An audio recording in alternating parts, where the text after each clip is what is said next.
তোকে প্রত্যেকে ঘৃণা করে, তোর দেশকে প্রত্যেকে ঘৃণা করে শুধু এই কারণের জন্য। এই গালি দিয়েছে ডোনাল্ড ট্রাম্প কাল বেঞ্জামিন নেতানিয়াহুকে। লেবাননের উপরে ধারাবাহিক আক্রমণের মাত্রাকে যখন বাড়িয়ে দিয়েছে গণহত্যাকারী প্রধানমন্ত্রী বেঞ্জামিন নেতানিয়াহু, আর তারপরেই গর্জে উঠেছে ইরান। একদিকে বিদেশমন্ত্রী সৈয়দ আব্বাস আরাগচি, অন্যদিকে ইরানের পার্লামেন্টের স্পিকার মোহাম্মদ বাকের গালিবাফ, তারা দুজনেই বলেছেন এনাফ ইজ এনাফ। ইসরায়েল যদি তার আগ্রাসনকে না থামায় তাহলে ইরান অবিলম্বে ইসরায়েলের বিরুদ্ধে যুদ্ধ শুরু করবে এবং আমেরিকার সঙ্গে সমস্ত রকম কূটনৈতিক আলোচনাকে বন্ধ করবে।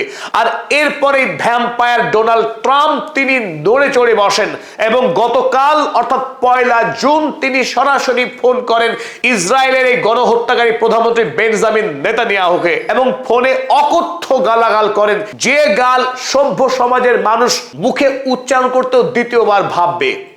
গতকাল অর্থাৎ 1 জুন বিশ্ব রাজনীতিতে কিছু তাৎপর্যপূর্ণ ঘটনা ঘটে যায়।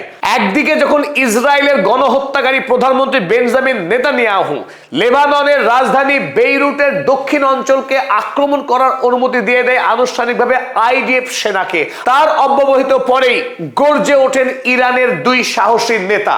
ইরানের পক্ষে ইসরায়েল এবং আমেরিকার উদ্দেশ্যে তিনটি সতর্কবার্তা জারি করা হয়। চলুন দেখে নিই সেই সতর্কবার্তাগুলো। প্রথমেই ইরানের পক্ষে জানানো হয়, Iran threatened to launch full fledged attack on Israel. আর কোনোভাবেই অপেক্ষা করা হবে না, ইসরায়েলের উপরে আক্রমণ শুরু করা হবে, সেই কথাই জানানো হয় ইরানের পক্ষে। দ্বিতীয়ত, তাৎপর্যপূর্ণভাবে একদিকে যেমন বর্বর ইসরায়েলি সেনারা বেইরুট শহরের দক্ষিণ অঞ্চলকে মুক্ত করতে নির্দেশ দেয়, কারণ সেখানে আকাশ থেকে এবার উপর্যুপুরি বোমা নিক্ষেপ করবে আইডিএফ সেনা, সে কথা জানানো হয় লেবাননের সরকারকে। তার জবাব হিসাবে ইরানের পক্ষে ইসরায়েলকে জানানো হয়, উত্তর ইসরায়েলে যে সমস্ত ইহুদি কলোনি রয়েছে সেই সমস্ত ইহুদি কলোনি খালি করতে হবে, কারণ সেখানে এবার ইরান মিসাইল বর্ষণ শুরু করতে যাচ্ছে। Iran issued evacuation order in Northern Israel.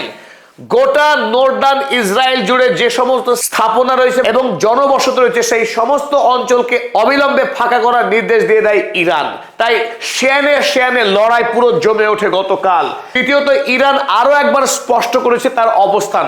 আমেরিকার সঙ্গে শান্তি চুক্তি করতে ইরান যে আদৌ মরিয়া নয়, বরং আমেরিকার বিরুদ্ধে যুদ্ধ করতে সদা প্রস্তুত, সেই কথাই গতকাল দৃঢ়তার সঙ্গে জানিয়েছে ইরান। ইরান লেবাননের উপরে ইসরায়েলি আগ্রাসনের প্রতিবাদে সরাসরি আমেরিকার সঙ্গে সমস্ত রকম কূটনৈতিক আলোচনাকে বানচাল করে দেয়। Iran suspended all indirect negotiations with US. আমেরিকার সঙ্গে সমস্ত রকম কূটনৈতিক আলোচনা বন্ধ করবার পরই আমেরিকার সরকার অর্থাৎ ভ্যাম্পায়ার ডোনাল্ড ট্রাম্প রীতিমতো চাপে পড়ে যায়, কারণ এই মুহূর্তে ডোনাল্ড ট্রাম্পের জন্য মধ্যপ্রাচ্যের যুদ্ধ বন্ধ করা অত্যন্ত দরকার, কারণ শিয়রে ঝুলছে ভোটের খাড়া। তাই আগামীতে আমেরিকা যুক্তরাষ্ট্রে যে নির্বাচন হতে যাচ্ছে নভেম্বর মাসে, তার আগে গোটা দেশ জুড়ে যেভাবে দ্রব্যমূল্য বৃদ্ধি পাচ্ছে এবং আমেরিকাতে রিপাবলিকান দলের অভ্যন্তরেই ডোনাল্ড ট্রাম্পের বিরুদ্ধে একটি নতুন শাখা রাজনৈতিক সংগঠন সক্রিয় হয়ে উঠছে, তাতে ডোনাল্ড ট্রাম্পের আগামীতে মধ্যপ্রাচ্যের যুদ্ধ বন্ধ করা ছাড়া কোনো গত্যন্তর নেই। তাই আমরা কাল প্রথমবারের মতো দেখলাম ডোনাল্ড ট্রাম্প বেঞ্জামিন নেতানিয়াহুকে ফোন করতে বাধ্য হলেন এবং যে ফোনালাপের সিংহভাগই ছিল খিস্তি খেউর। প্রথমবারের মতো ডোনাল্ড ট্রাম্পকে শোনা গেল বেঞ্জামিন নেতানিয়াহুকে অকথ্য ভাষায় গালাগাল করতে। আর এখান থেকে একটি বিষয় ফুটে ওঠে যে ডোনাল্ড ট্রাম্প তিনিও চাপে পড়তে পারেন এবং বেঞ্জামিন নেতানিয়াহুকে কিছুটা হলেও বাগে আনবার চেষ্টা করছেন এই ভৃত্য ডোনাল্ড ট্রাম্প। গতকাল ভারতীয় সময় বিকেল 5:11 প্রথম টুইট করেন ইরানের বিদেশমন্ত্রী সৈয়দ আব্বাস আরাগচি। আর এই টুইটে সৈয়দ আব্বাস আরাগচি স্পষ্ট করে দেন যে সিজ ফায়ার অর্থাৎ ইরানের সঙ্গে যুদ্ধবিরতির অর্থ শুধু ইরানে যুদ্ধ বন্ধ নয়, প্যালেস্টাইন, গাজা, লেবানন সর্বত্র যুদ্ধ বন্ধ করতে হবে, নইলে ইরান যুদ্ধবিরতির শর্তে কোনোভাবেই সম্মত হবে না। A ceasefire between Iran and United States constitutes without any ambiguity a comprehensive ceasefire across all fronts including Lebanon। যে কথা ইরান বারবার বলে এসেছে যে যুদ্ধ বন্ধ শুধু ইরানে নয়, লেবাননেও যুদ্ধ বন্ধ করতে হবে ইসরায়েলকে। লেবাননে যদি ইসরায়েল যুদ্ধ চালিয়ে যায়, ইরানের সঙ্গে আমেরিকার যুদ্ধবিরতির বাস্তব কোনো অর্থ নেই। আর এই কথাকেই আরো এক ধাপ এগিয়ে ইরানের পার্লামেন্টের স্পিকার মোহাম্মদ বাকের গালিবাফ তিনি লেবাননের প্রেসিডেন্টকে ফোন করে গতকাল সরাসরি ভ্রাতৃত্ব ব্যক্ত করেন এবং তিনি জানান ইরান ইসরায়েলের উপরে নতুন করে আক্রমণ শুরু করতে প্রস্তুত আছে। We will not only halt the path of negotiations, but we will also be in the direct confrontation with the enemy।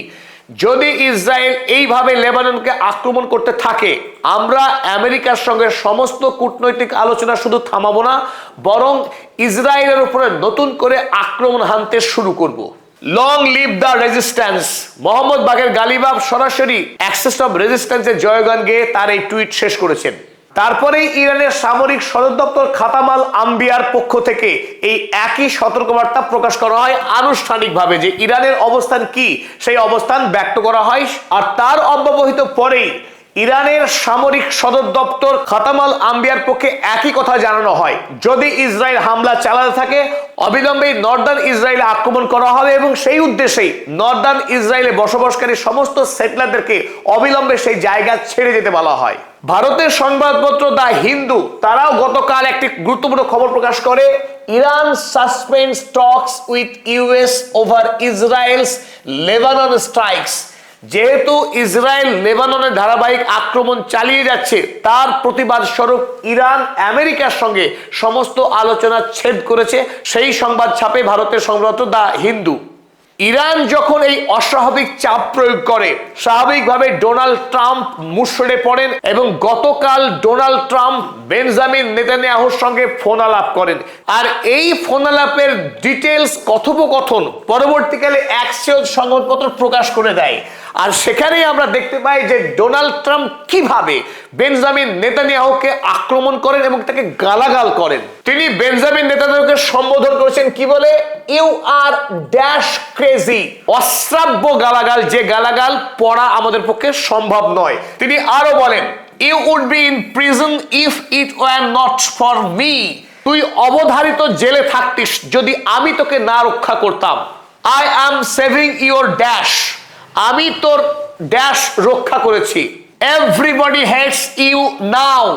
অন্তত রাগের বশে হলেও ডোনাল্ড ট্রাম্প জীবনে একটি সত্য কথা বলেছেন। গতকাল ডোনাল্ড ট্রাম্প প্রথমবারের মতো বলেছেন যে প্রত্যেকে বেঞ্জামিন নেতানিয়াহুকে ঘৃণা করে। কি অসাধারণ কথা! আমরা হাততালি দিচ্ছি ডোনাল্ড ট্রাম্পের জন্য। একটা উন্মাদ যুদ্ধবাজ ভ্যাম্পায়ার ডোনাল্ড ট্রাম্প, তিনিও অন্তত জীবনে একবার হলেও সত্য কথা বলতে পেরেছেন যে বেঞ্জামিন নেতানিয়াহুকে গোটা পৃথিবীর মানুষ ঘৃণা করেন। Everybody hates Israel because of this. এবং তারপরে একথাও জানিয়েছেন যে প্রত্যেকে ইসরায়েলকে ঘৃণা করে তার এই অনিয়ন্ত্রিত হিংসার জন্যে। ডোনাল্ড ট্রাম্প দ্বিতীয় সত্য কথা বললেন গতকাল। এক, বিশ্ববাসী ঘৃণা করে বেঞ্জামিন নেতানিয়াহুকে, দ্বিতীয়ত বিশ্ববাসী ঘৃণা করে ইসরায়েল রাষ্ট্রকে, যার একমাত্র কারণ এই ইসরায়েল রাষ্ট্র আস্ত একটা ভ্যাম্পায়ার যা অন্য দেশের মানুষের রক্ত পান করে বেঁচে আছে। অর্থাৎ এই সংলাপের পরই ডোনাল্ড ট্রাম্প বেঞ্জামিন নেতানিয়াহুকে একরকম বাধ্য করেছেন গতকাল যাতে আর আগামীতে লেবাননে নতুন করে হিংসা না সৃষ্টি করে ইসরায়েল রাষ্ট্র। অর্থাৎ ইসরায়েলকে আগের যে সীমানা লিটানি নদীর এপারে আসতে নিজে দেশে ডোনাল্ড ট্রাম্প।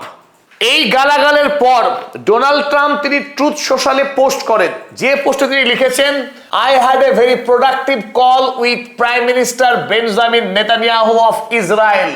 যে আমি বেঞ্জামিন নেতানিয়াহুর সঙ্গে ফোন আলাপ করেছি, সেই আলাপ ছিল অত্যন্ত ফলপ্রসূ। And there will be no troops going to Beirut. Donald Trump ঘোষণা করতে বাধ্য হন যে ইসরায়েলি সেনারা আর লেবাননের রাজধানী বেইরুটের উদ্দেশ্যে যাত্রা করবে না, সেখানে কোনো আক্রমণ চালাবে না। And any troops that are on their way have already been turned back। এবং ইতিমধ্যে যে সমস্ত সেনারা বেইরুটের উদ্দেশ্যে যাত্রা করেছিল তারাও ফিরতে শুরু করেছে ইসরায়েলের দিকে। শুধু তাই না, আরো এক ধাপ এগিয়ে তিনি জানিয়েছেন, I had a very good call with Hezbollah. হেজবুল্লাহকেও তিনি ফোন করেছেন মার্কিন প্রেসিডেন্ট ডোনাল্ড ট্রাম্প। আমেরিকায় অফিসিয়ালি নিষিদ্ধ জঙ্গি সংগঠন হেজবুল্লাহ, হেজবুল্লাহর কর্মকর্তাদের সঙ্গেও ডোনাল্ড ট্রাম্প কাল ফোন আলাপ করেন এবং তাদেরকে অনুরোধ করেন যে নতুন করে হেজবুল্লাহ যেন আর ইসরায়েলের উদ্দেশ্যে কোনো মর্টার বা মিসাইল না ছোড়ে। এখান থেকেই বোঝা যাচ্ছে যে ডোনাল্ড ট্রাম্প কতখানি বেগতিক অবস্থায় পড়েছিলেন যে তিনি শুধু বেঞ্জামিন নেতানিয়াহুকেই ফোন করেননি, ফোন করেছিলেন হেজবুল্লাহর কর্মকর্তাদের। একেই বলে ঠেলার নাম বাবাজি। ইরান কাল যে মারমুখী অবস্থান গ্রহণ করেছিল আর তার চাপে পড়েই ডোনাল্ড ট্রাম্প বাধ্য হয়েছে একবার বেঞ্জামিন নেতানিয়াহুকে ফোন করতে, অপরদিকে হেজবুল্লাহকে ফোন করতে। অবশ্য শুধু ডোনাল্ড ট্রাম্পই না, পরবর্তীকালে এই গণহত্যাকারী প্রধানমন্ত্রী বেঞ্জামিন নেতানিয়াহু তিনিও কাল টুইট করে জানিয়েছেন যে তার ফোনালাপ হয়েছে ডোনাল্ড ট্রাম্পের সঙ্গে এবং তিনি এও জানিয়েছেন যদি নতুন করে হেজবুল্লাহ আর ইসরায়েলে আক্রমণ না করে তাহলে আর ইসরায়েলও আক্রমণ চালাবে না লেবাননে, কিন্তু সাউদার্ন লেবাননে তাদের সেনা এখনো অবস্থান করবে, সে কথাই জানিয়েছে রক্ত পিপাসু বেঞ্জামিন নেতানিয়াহু।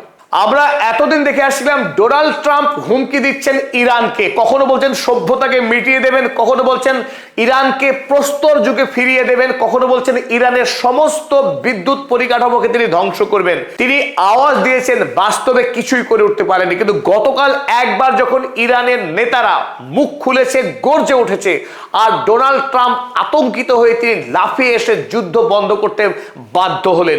এখানেই স্পষ্ট হচ্ছে ধীরে ধীরে ইরান গোটা পৃথিবীর ভূ রাজনীতিতে কতখানি শক্তিশালী হয়ে উঠছে এবং মধ্যপ্রাচ্যের রাজনীতি বটেই, ইসরায়েল নয় আগামী দিনে মধ্যপ্রাচ্যের সবচাইতে শক্তিশালী রাষ্ট্র হিসেবে ইরান যে আত্মপ্রকাশ করছে সেটাই এই মুহূর্তে সবচাইতে বড় খবর।